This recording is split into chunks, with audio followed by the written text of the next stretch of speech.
You are watching Delhi News. माननीय सदस्य श्री मोहिबुल्ला जी।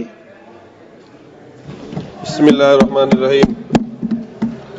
जनाबे सदर मोहतरम, सबसे पहले मैं आपका तहे दिल से शुक्रिया अदा करता हूं कि आपने मुझे इस मसले पर गुफ्तगू का मौका दिया और मुझे ज्वाइंट पार्लिमानी कमेटी का भी हिस्सा बनाया। सदर मोहतरम, जब हमारा मुल्क आज़ाद हुआ था तो हमारे कायदीन के सामने दो रास्ते थे। वो रास्ते क्या थे और किसने पेश किए थे, ये अब गैर अहम है।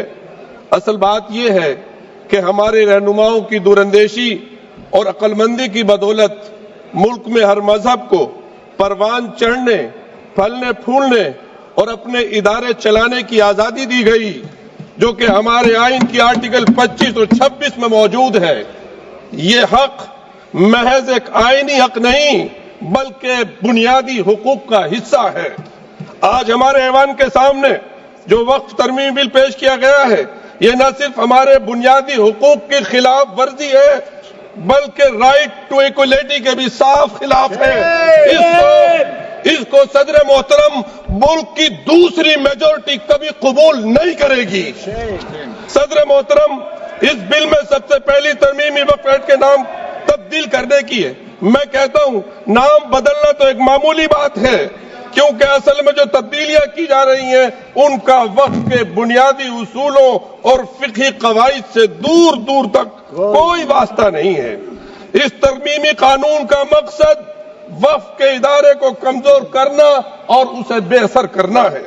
तारीखी तौर पर वक्फ के जितने भी कवानीन बने हैं वो इस उसूल पर कायम थे कि मजहब में दिए गए वक्फ के उसूलों और शराइत को खत्म ना किया जाए। सन 1913 का मुस्लिम वक्फ एक्ट, जिसका माननीय मंत्री जी हवाले दे रहे थे, इसी नियत से लाया गया था कि वक्फ के उसूलों को कानूनी तौर पर तस्लीम किया जाए, ना कि उन्हें तब्दील किया जाए।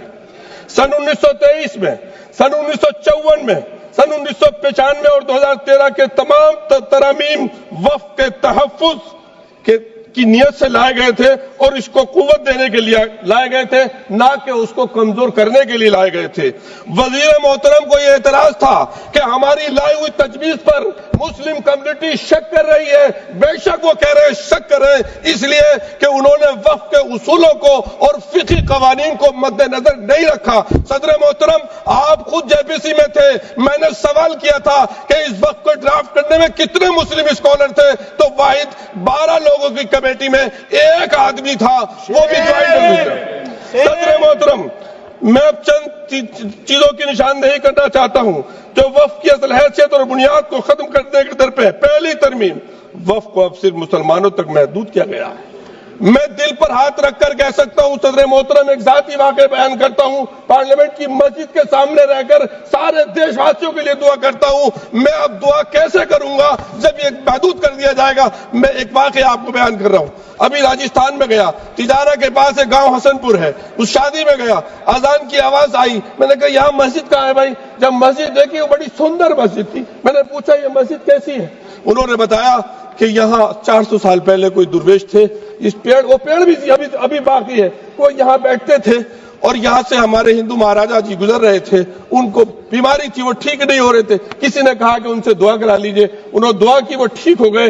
बाद में जब गए तो महाराज ने कहा कि अपने लिए दुआ करा के रहा, तुम्हारा वारिस कोई नहीं है। वो फिर दोबारा गए और अल्लाह ने उनको उनकी दुआ को। हमारे देश सूफी ऋषि मुनियों का देश है, ये वलियों का देश है, ये तमाम धर्मों की जो रूहानी शख्सियात है उनका देश है। आप दुआ करने से रोक रहे हैं सर, गैर मुस्लिम को वक्फ करने से रोक रहे हैं आप सर। गुज़िश्ता सर, एक इसके अलावा मुसलमानों को भी अपने ईमान का सबूत देना होगा। सर, मैं इमाम हूं, इमाम हरम मक्के का हरम भी किसी शख्स को यह सर्टिफिकेट के लिए मजबूर नहीं दे सकता कि वो प्रैक्टिसिंग मुस्लिम है। जब कोई प्रैक्टिसिंग मुस्लिम होगा ही नहीं तो वक्त कैसे होगा सर? वक्त तो खत्म हो जाएगा सर।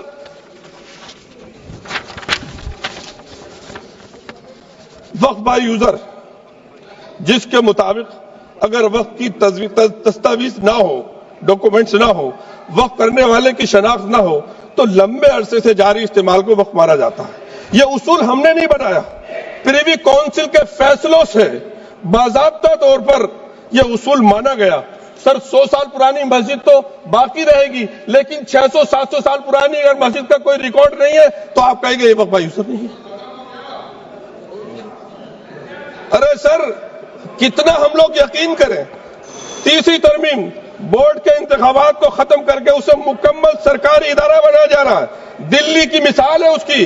दिल्ली वक्फ बोर्ड को तहलील करके उसका इंतजाम एक एडमिनिस्ट्रेटर अफसर के हवाले किया गया, जो एक तरफ रिलीजियस कमेटी का चेयरमैन था, दूसरी तरफ वक्फ बोर्ड का एडमिनिस्ट्रेटर था। उसने बहादुर शाह जफर ने जिस मस्जिद के लिए रिपेयर के लिए बोला था, मेरे पास डॉक्यूमेंट है उस मस्जिद के, वो रातों रात मस्जिद अखुंजी महरौली में शहीद कर दी गई। सर इससे ऐसा मैसेज आएगा। हम लोग, मैं तो इससे मैसेज क्या, बहुत से लोग पता नहीं क्या क्या कहते हैं सर, लेकिन हकीकत ये है कि शायद उनका आखिरी हो ये सितम।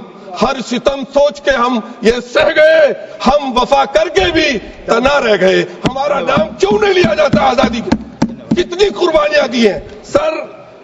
मैं और क्या कहूं, कुछ लोग तो इतने माहिर हैं, दामन पे कोई दाग न, दामन पे कोई दाग न खंजर पे कोई धब्बा, तुम नष्ट करो हो या करामात करो।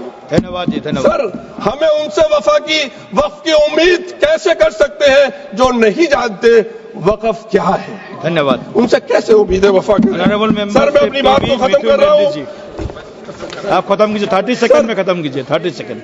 सर मेरे प्यारे वतन में एक कल्चर को परवान चढ़ाया जा रहा है, जो कल्चर मेरे मुल्क का नहीं है। मैं अपने दिल की आवाज से कहता हूं, हजारों साल तहजीब का जो कल्चर हमारा जो देश का रहा है, यहां मैं अपने इस्लाम धर्म और ईसाई और जूस धर्म के हिसाब से भी कह सकता हूं कि मैं स्कॉलर हूं, और आप सबका सम्मान करते हुए कह रहा हूं, सबसे पहला इंसान और सबसे पहले इंसान के साथ जो हम सब की माँ, जिस नाम से भी कहे, भारत माँ कहे हमारे उसमें, या ग्रैंड मदर कहे, वो हिंदुस्तान आए थे।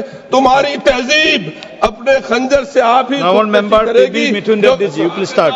पे आशियाना बनेगा। You please start. Thank you sir.